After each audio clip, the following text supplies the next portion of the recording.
voilà les demoiselles que tu connaissais avant comme tes amis. Maintenant tu es marié, tu vas faire quoi? Bah tu prends une... Voilà, tu vas prendre une certaine distance, certes, mais elles restent quand même tes amis. Oui, on va dire amis. Bien, maintenant tu les relègues au sens de connaissance. Non. Ah, mais mon ami, mais ça reste mon ami que voici, tes anciens amis sont des connaissances. Oui. Oui. Bon, si c'est ça, alors là, je comprends. En fait, dans cette histoire-là, on a gâté le nom des frères. Hein. Ben ouais. On a gâté le nom des frères à l'église. Moi, je me porte servant défenseur de mes frères. On a gâté le nom. On peut avoir une relation amicale saine, mais vraiment contrôlée. Il faut mettre des garde-fous, quoi. Tu vois, il y a des choses que tu vas pas aller te coucher comme ça sur ton ami. Ça...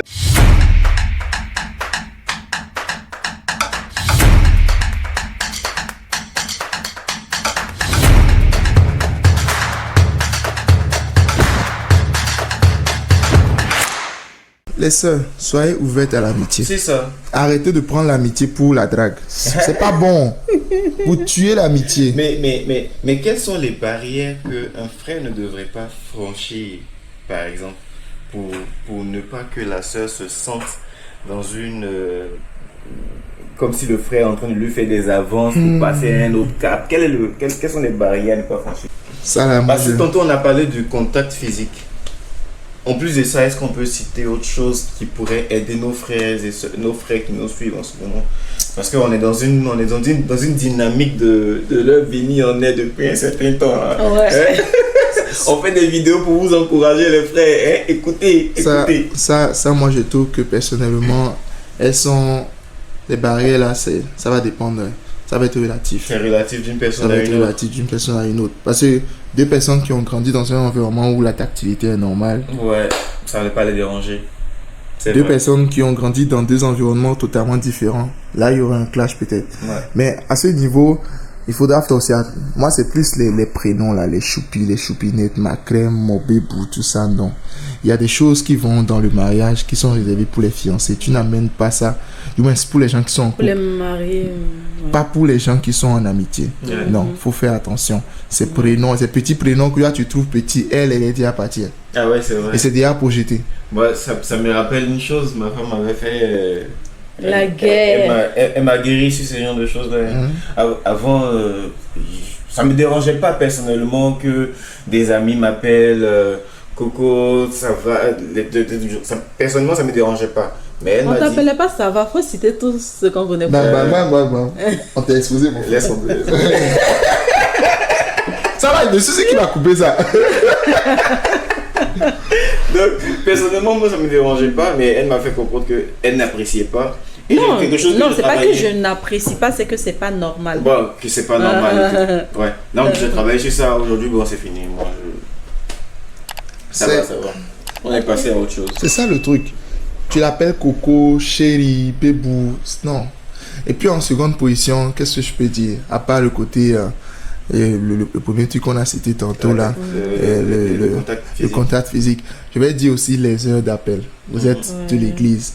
Bon, à moins qu'il y ait des exceptions. Moi, j'en ai déjà connu des exceptions. Vous êtes dans une discussion où la personne t'expose un truc spécifique et vous avez perdu le temps. Vous avez perdu la notion du temps. Vous parlez jusqu'à ce qu'il soit minuit, 1 heure. Ça arrive. Mais ça, c'est plus dans un mood de spirituel, c'est-à-dire la sœur vient t'exposer un problème et vous devez gérer ça. Okay. C'est pas dans le sens où tu fais quoi? Tu es habillé, tu es au lit, tu fais... Non, même les causeries là, mais moi je trouve que c'est pas normal. Genre, comment tu peux appeler la sœur et puis vous parler de qu'est-ce que tu as mis aujourd'hui? Bah, ça n'a pas de sens. Ça n'a pas de sens. C'est pas des causeries d'amis. Ce sont pas des causeries d'amis, ça. Tu lui dis, mets-toi devant le miroir pour que je puisse te regarder. J'en ai entendu des trucs comme ça. Pas forcément chez nous, mais de façon... Genre, le gars appelle la sœur, ah non, je veux juste te faire un compliment, mais tu es devant le miroir, projette la vidéo, je veux voir ce que tu t'es mis, pour pouvoir et te dire que tu es belle. Ah non, j'ai vu que tu as des complexes, je veux juste te complimenter. Oh non, je veux augmenter ton estime de soi. Non, bêtise. Mon frère, tu as un problème avec la chair. Non, tu es un marmailleur, tu as un problème avec ta chair, va te discipliner. Va prier. Parce qu'il y en a qui utilisent leur position sur l'autorité pour pouvoir... abuser de ça. Tu as passé tes autorités que tu vas appeler à 23 ans. Sauf si c'est en train de prier que 11h minuit, tu l'empêches de dormir, tu commences à lui parler, tu vas dans des choses bizarres, tu quittes le sujet principal, tu lui parles des choses bizarres, mais c'est du gros n'importe quoi. Tu l'amènes ailleurs et tu lui dis non, c'est juste pour te connaître. Tu veux la connaître, c'est dans connaissance là, tu lui poses des questions sur le nombre de garçons qu'elle a eu comme copain dans le monde. À 23h. À minuit. À minuit. Non pas à 23h, à minuit. Tu lui demandes qu'est-ce qu'elle a apporté, mais c'est quoi ça? Non, ça se fait pas. Moi, je voulais rajouter un point, quand on est en relation d'amitié, il faut savoir garder les secrets. Parce que c'est quelque chose qui peut être beaucoup, qui peut être la cause de réels problèmes dans les relations.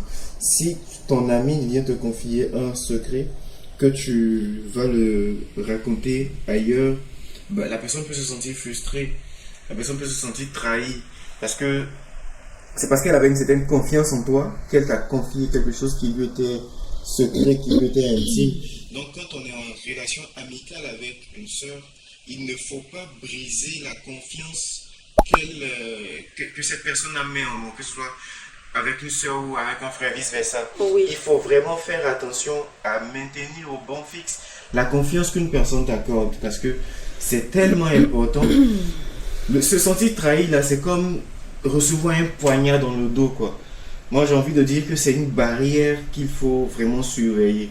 Et moi, j'ai envie de dire aussi que c'est un sujet qu'il faut aborder de fond en comble dans une autre vidéo, parce que ça fait en fait que les personnes qui rencontrent des problèmes ont des difficultés maintenant à se confier, et elles restent dans leur coin, voilà, et elles s'éloignent de Dieu, parce que elles n'ont pas cette confiance là à l'église.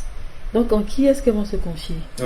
Parce que les ragots à l'église, c'est vraiment quelque chose. Parfois tu es là, tu n'as envie de rien savoir en fait, mais tu sais tout, parce qu'on te rapporte tout, ce qui n'est pas normal. Mais ça va faire l'objet d'un autre... Et puis il y a une autre chose, d'autres barrières aussi que moi je dis qu'il faudrait mettre, la nourriture. Et puis le ménage, ça c'est pour les Africains.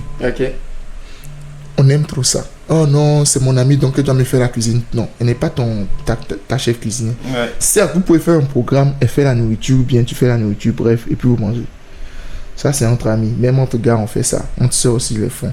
Mais d'instituer ça comme une normalité, genre elle est mon amie donc elle doit venir faire mon ménage, elle doit venir faire ma lessive, elle doit venir faire la cuisine, c'est du n'importe quoi. Ça c'est des gros pièges moi aussi, je n'accepte pas ça du tout. Elle n'est pas ta femme. Tu la transformes en ménagère, en ta cuisinière parce que c'est ton ami. Non. Il faut mettre des barrières à ça. Tu peux lui demander le service une fois en passant, mais genre qu'elle vienne chez toi pour cuisiner tous les jours, non. C'est ton ami, mais c'est pas ton. C'est ça l'amitié, alors mon frère, tu es passé à côté. Va apprendre à cuisiner. Apprends à cuisiner. Je vais dire ça, frère. Apprends à cuisiner. Les amitiés qui se transforment en voilà. Il y a les recettes sur YouTube. Voilà. Bien, il y a le riz, on va te montrer comment on cuisine. Ouais, je doute que Victor soit le défenseur de frère.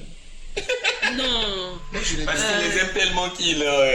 Victor, c'est vraiment la balance. C'est ça, c'est la balance. Ah ouais? Oui. Pas Autant il dit les points positifs, autant il dit les points négatifs. C'est la balance.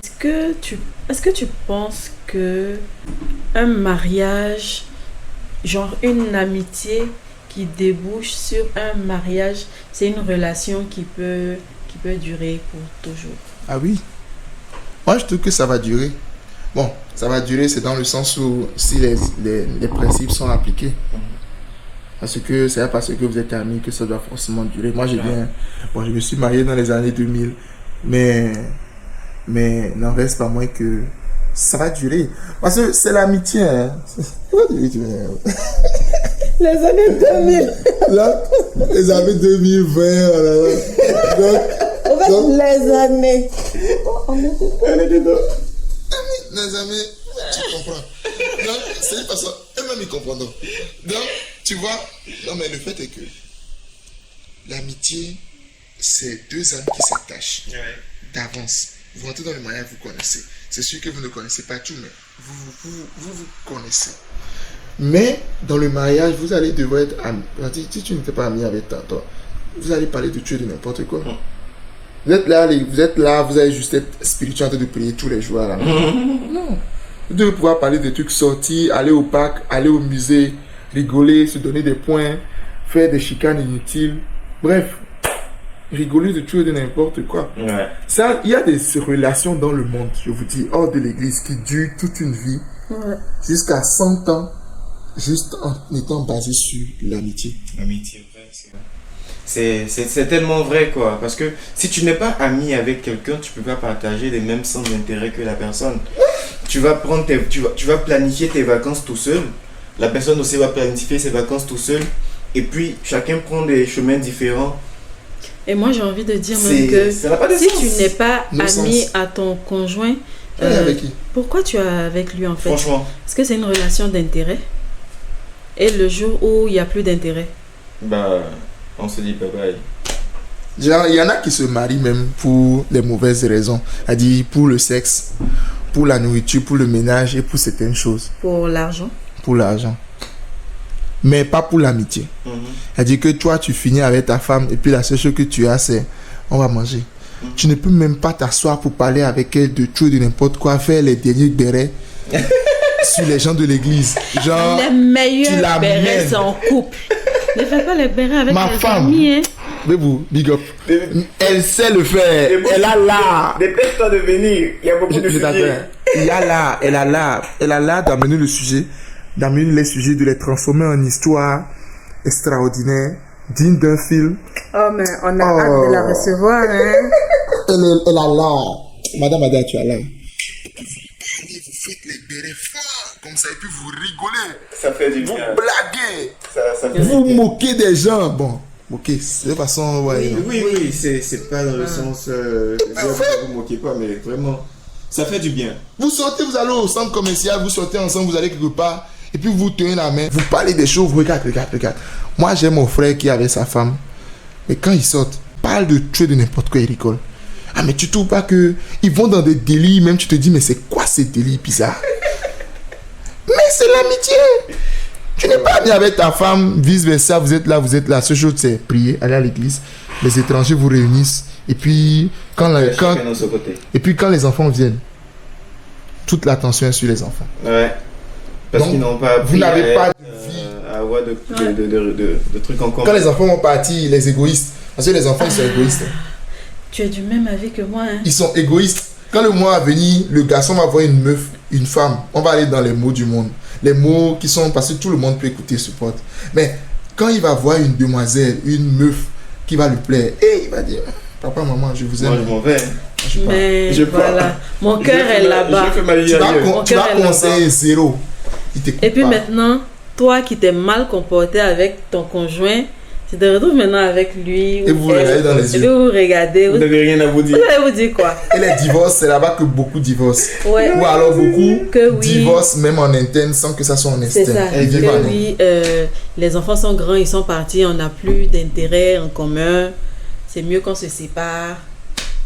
Là, tu as 70 ans et puis vraiment, tu te sépares de ta femme. Bon. Donc les gars, on vous encourage à épouser vos meilleurs amis. Ouais. Parce que avec vos meilleurs amis, il n'y a pas de tabou, quoi. Tu es free, tu es tel que tu es, elle te voit sur toutes les coutures. Et elle connaît tous tes amis, demoiselles. Ouais, c'est ça. Il n'y a rien de caché, il n'y a rien de... C'est le meilleur plan. Faut chercher à me parler de tes anciennes amies là aussi. Et puis, amitié dans mariage. Ça dit que tu es marié et puis tu as des amis demoiselles dehors. Bon, ça, c'est plus singulier. Ah oui, ça c'était un autre point que je voulais qu'on aborde. Est-ce que, étant dans le couple, on peut encore avoir des amis? Sœurs dehors, oui, moi je trouve. Moi j'en ai. Mais ça, c'est très délicat. Parce que moi, je trouve en premier lieu qu'il faut qu'elles soient mariées, pour la plupart. Et pour celles qui sont célibataires, il faut qu'elles aient un niveau de maturité quand même assez élevé. Ce n'est pas les sujets de quartier là. Les sujets du quartier, non. Il faut qu'elles soient vraiment quelqu'un de sérieux. Et qui, la plupart, moi je souhaite à 99% d'avoir des sœurs qui sont en couple et qui sont mariées comme amies. Pourquoi est-ce que c'est des critères qu'elles doivent avoir. Quels sont les critères que toi-même, tu dois avoir? Oui, moi, ce sont mes critères à moi. De façon que... Genre, quelles sont les conditions que toi, tu dois remplir, en fait? À mon niveau? Oui. Du moins, si tu parles de les critères que moi, je veux par rapport à la sœur qui est mon amie. Toi-même, comment est-ce que tu dois te comporter dans cette relation amicale? Ah oui, ça, il faut faire très attention. Ça, il faut faire très attention. Les messages à une certaine heure, là, non. Tu es marié, tu ne peux pas. À moins que ce soit dans le cadre de l'église, dans certaines responsabilités, là, on comprend. Mais venir écrire à une soeur à minuit, 23 heures, à des heures spécifiques, dépendamment de chacun, et tout, non, il faut faire attention, il faut faire vraiment attention. Et puis, il faut tabler la chose. Il faut que la soeur sache que c'est ma femme. Parce que les femmes, j'ai remarqué qu'elles ont une possessivité incroyable. Et les femmes sont provocatrices. Le leadership de la femme est territorial. C'est-à-dire que l'homme, c'est la position, mais la femme, c'est le territoire. C'est pour ça que nos belles-mères souvent se chicanent avec leurs belles-sœurs, les belles-filles. C'est souvent ça. C'est ça qui fait le problème. Mais quand tu fais bien les choses, sérieusement, le leadership de la femme, si tu comprends ça, tu dois savoir mettre les bonnes. C'est-à-dire que tu ramènes ta femme à tous les moments et c'est que c'est sa femme. Parce que souvent, des fois, même tu es marié, mais elles oublient même que tu es marié. Elles font encore certaines choses qui doivent pas être faites. Donc, tu dois ramener, il faut qu'elles sachent. Si tu vois que ça ne marche pas, Au final, moi personnellement, je suis pas trop d'avis. Excuse-moi, au final, ça fait beaucoup de travail ouais. pour l'homme. Ouais. Parce qu'il doit gérer sa femme à la maison, ouais. Il doit gérer ses amitiés féminines en dehors. Mais et si vous n'avez pas d'amis femmes, ça fait quoi? Moi, je suis plutôt pour cet avis-là. Si vous n'avez pas d'amis femmes, ça fait quoi? En fait, les relations amicales, là, quand tu quittes d'une relation amicale dans une relation amoureuse, ça te bouffe toute ton émotion. Donc, à quoi bon se partager? Mais si tu as ta femme, fais d'elle ton ami et ton unique ami. Mais ce n'est pas le partage. Mais ça ne veut pas dire que tu n'as pas de contact avec les autres dehors. De bonnes relations, mais pas d'amitié. Pas d'amitié. Bon, à ce moment-là, voilà les demoiselles que tu connaissais avant comme tes amis. Maintenant, tu es marié, tu vas faire quoi? Tu prends une... Voilà, tu vas prendre une certaine distance, certes, mais elles restent quand même tes amis.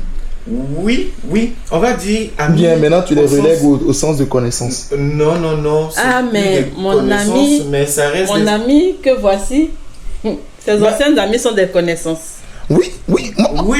Bon, si c'est ça, alors là, je comprends. Non. En fait, je ne peux pas dire non. Tu ne peux pas dire non. Elles sont devenues des connaissances. Je suis totalement... Là, c'est vrai. Oui. Parce que ça Parce que, en fait, l'amitié, ça s'entretient. Le fil est tellement fin que tu peux basculer d'un côté à un autre et puis ça peut te créer des problèmes. Non, moi, je suis même pas encore là. Moi, je suis dans le sens où l'amitié, ça s'entretient. La relation de couple, ça s'entretient. Le mariage, ça s'entretient. Si tu dois te retrouver à entretenir 2 relations, même pas 2, tu vas te perdre. Plusieurs relations. Parce que avant le mariage, tu avais des amis. Des amis, plusieurs amis. Et puis tu as choisi une. Donc là, il y a forcément l'un des 2 côtés qui sera délaissé. Et puis imagine, tu te retrouves dans une situation où, nous on s'est très souvent retrouvés dans cette situation-là, où il arrivait des moments où il pensait à ses amis. Il se disait, mais on a bâti une relation d'amitié. Il faut que je les entretienne. Mais moi, ça me faisait de la peine. Parce que parfois, quand on devait se voir, je prends un exemple, c'est juste un exemple. Mais c'est pas vraiment ce qui nous est arrivé. Mais par exemple, si on doit se voir et que ton ami a besoin de te voir aussi, peut-être pour te raconter ses problèmes et tout. Toi, tu priorises ton ami parce que tu te dis qu'elle est dans une situation où elle a besoin de toi. Mais... tu crées un manque chez ta femme. Non, ça... Parce que ta femme aussi a besoin de te voir. Ta femme, c'est pas pour un problème. Hein. Ta femme, c'est juste pour entretenir. Voilà. Ça, il n'y a même pas de comparaison. Ah, mais ça il n'y a même pas de comparaison. Ça arrive. Moi-même, j'ai déjà vécu ça. Tu vois, les histoires de on s'appelle bébé, on s'appelle chérie. Ça faisait que quand les filles lui écrivaient bonjour Coco, ils se sentaient obligés de répondre bonjour Coco. Parce que c'est leur relation qu'ils avaient avant qu'ils ne soient mariés. Mais je lui ai dit, mais non, tu fais pas ça parce que moi, tu me blesses quand tu fais ça. C'est difficile à gérer. C'est vraiment difficile à gérer. Et un mariage d'un côté et une amitié avec une fille de l'autre. Moi, je pense que le mieux... Et souvent, les filles, elles sont un peu mesquines, elles font ouais, les amis là. Oui, elles sont au niveau ta femme va résister. Voilà. Et moi, par exemple, et ça existe même dans l'église. Oui, très dans l'église. Moi, la première des choses, c'est que je suis marié, tu ne peux même pas venir encore essayer tu vas essayer de venir prendre, il y a même pas. En fait, je te le dis clairement. En fait, moi, la grâce que moi j'ai eue, c'est que les sœurs en question que j'avais comme amis, j'en avais pas plusieurs. Ça ne fait même pas 10, même pas 5. C'est déjà en réalité. Non, mais je parle de quand j'étais avant. C'est tout. Mais ce que je veux dire par là, c'est que parmi les personnes en question, plusieurs sont en couple. Donc, vous n'avez même pas le temps de s'appeler, faire des trucs. Ça. Et de deux, tu t'es marié. À 99%, la plupart ont déjà pris leur... En fait, elles ont même pris elles-mêmes leur propre... Comment je peux dire ça? Leur propre marque de distance. Vous avez déjà créé vous-même. C'est ça la grâce que moi j'ai eue. Maintenant, le 1% là, qui pense encore que on peut parler de tout et n'importe quoi, c'est ça que moi je les ai déjà gérés. Du moins, je les ai gérés rapidement, quoi. Il faudrait juste leur rappeler. Mais non, ta femme passe avant tout le monde. Et s'il faut le dire, si tu n'es pas à l'aise avec, tu pars. Ça, il n'y a même pas... Du coup, là, ces personnes-là sont reléguées au statut de connaissance. Même pas connaissance, même pour certaines. Relégué tout simplement, tu as disparu du c'est fini. Oui, mais avec le temps même, ça se fait naturellement. Ça se fait naturellement. Comme elle a dit tantôt, l'amitié, ça s'entretient. Et si c'est pas entretenu, d'autres, c'est parce qu'on est dans la même église ou alors dans les mêmes communautés, on continue de parler. C'est tout. Ça, c'est ce que moi j'appelle peut-être, c'est pour ça que peut-être il y a peut-être cette ambiguïté là, c'est pour ça que moi j'appelle encore amitié. Parce que vous êtes amis, et vous êtes dans le même département, et tu vous continuez de parler, vous êtes toujours en contact tout le temps, donc ça pour moi c'est... Vous êtes toujours frère en Christ. Voilà. Là, il n'y a pas de problème. Là, il n'y a pas de problème, mais si c'est amitié, hors de département, tout ça, écoute, on n'aura même pas, on va passer le cas. Je l'appelle tout, on parle depuis des... Et puis si tu veux faire la jalousie même, je te bats. Voilà. Je supprime ton numéro. Moi j'aime ça. Franchement, c'est Esther, non? Je te supprime. Oui, la reine Esther. Esther, tu as eu un très bon mari, je peux te le confirmer. Je le vois tous les dimanches à l'église et c'est un très bon mari. Très zélé dans son service, ça je peux te le dire. Parce qu'il est très souvent derrière la caméra, donc nous qui le voyons là-bas, c'est qu'il est très zélé dans le service. Et vous, tu vois, non? Au venir, ça va. Non, mais tu sais, au niveau, même ma belle-mère, du moins ma belle-mère, ma mère, Seigneur, ouais, je peux dire ça, maman, même elle, je l'ai reléguée. Hein. Quand elle dit reléguée, c'est pas dit que je ne l'appelle pas. Oui, bien sûr. Mais elle-même, elle a constaté que d'un coup, son fils, son panel, son canal de communication, c'est toujours sa femme. J'ai plus lié ma femme et ma mère comme plan de base avant même qu'on se marie, à tel point que ma mère considère ma femme comme sa fille. Ils sont tout le temps de faire bérer ensemble. Ça, donc du coup, c'est ce que moi j'ai fait et le canal premier c'est ma femme. C'est ça. C'est tout ce que moi j'ai fait. Ça là c'est Dieu même qui a donné cette stratégie. Ça c'est la meilleure. Parce que ma mère je la connais. Maman, on se connaît. Et elle est passée n'a que des garçons. Et moi je suis celui qu'elle a le plus couvé. C'est pas la blague. Bon, tu m'approches et... Mais j'ai dit jouer la stratégie, le Saint-Esprit, à tel point même qu'elle me rappelle. Je me dis, mais tu ne m'appelles plus, hein, c'est ta femme seulement. J'ai dit, maman, ma femme c'est moi, donc quand tu vois ma femme, tu m'as vu. C'est ça. Oh, c'est parfait. C'est vraiment la meilleure stratégie. Et passe avant tout. Parce que si tu te retrouves dans une dispute pour ma maman, ma femme, et ça peut être compliqué. J'ai vu que beaucoup d'hommes en Afrique, et là c'est même pas dans le cadre de l'église, sont dans cette immaturité là. Elle dit que tu compares ta femme à ta mère. Mon frère, tu n'es pas encore mature, tu es un enfant. C'est franchement ça. Moi j'ai dit à ma mère clairement que ma femme passe avant tout le monde. Vous me connaissez, moi je suis direct, moi je ne joue pas tout du but. Je lui ai dit, elle a dit non, Victor, comment tu peux dire ça et tout. J'ai dit non, maman, c'est pas contre toi. Mais tu es marié, tu as ton mari, Et est-ce que tu vas accepter que papa fasse passer ses sœurs avant toi?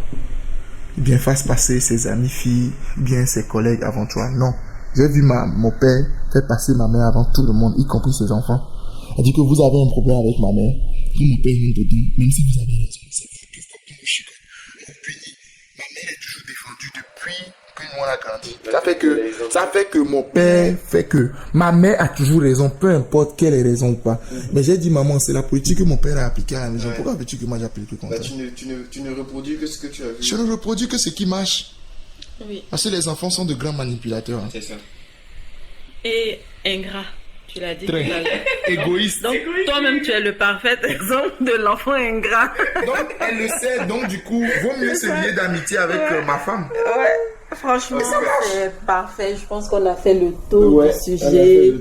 Et on va se quitter sur une bonne note. Il faut faire passer sa femme en premier. Le mot de la fin. C'est quoi ton mot de la fin? Le mot de la fin, c'est mes frères. Je vous aime. Mais véritablement, sachez que l'amitié en femme, ça existe. Et surtout, vous êtes blessés. Vous avez des complexes. Beaucoup pensent qu'il faut avoir l'argent, il faut avoir tel avant d'avoir une soeur. C'est pas vrai.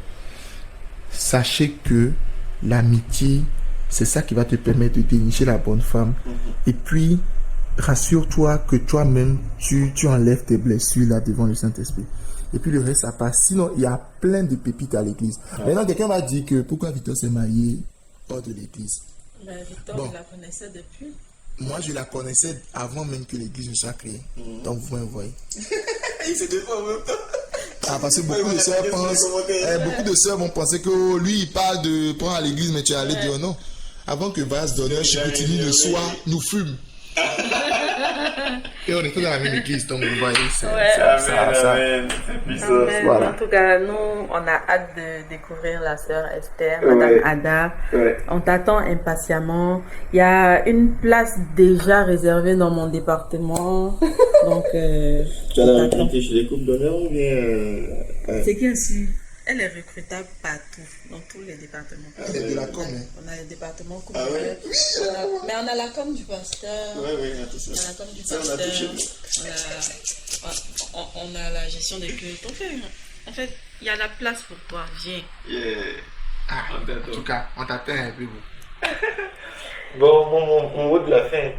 Moi, je veux juste répéter ce que j'ai déjà dit, les gars. Épousez vos meilleurs amis. Ça, c'est la clé. C'est la clé. Si tu veux vivre un mariage heureux, si tu veux pas passer des nuits à faire des jeûnes prières, des supplications, ou briser les choses. Mon chien, trouve-toi une amie dans ton cercle là, commence à entretenir une relation d'amitié avec elle, tu la connais bien, puis tu la maries après. Tu lui dis pas au début que c'est pour la marier. Faites ami. Arrête avec que Dieu m'a dit. Oui, arrête avec ça. Faites ami seulement. Non, vous commencez par là, vous êtes amis, et puis vous grandissez, et puis après tu lui dis, arrête-toi un peu. Ma soeur, on se met ensemble et on se met pas ensemble. C'est comment Elle va dire oui parce qu'elle est fan. Elle est d'accord. Quand une soeur va te dire elle est faux, mais elle fait genre. Elle attend que ça vienne de toi. C'est ça. Donc moi c'est vraiment mon mot de la fin là. Entretenez vos relations amicales et puis là-dedans retirez celle que Dieu vous aura convaincu que c'est la bonne personne et puis engagez-vous, foncez. Ok, donc ce fut un plaisir de partager ce moment avec vous. N'oubliez pas de vous abonner et de partager si ça vous a plu. Et laissez votre expérience en commentaire. Merci et à la prochaine vidéo. Bye. Ciao. Bye.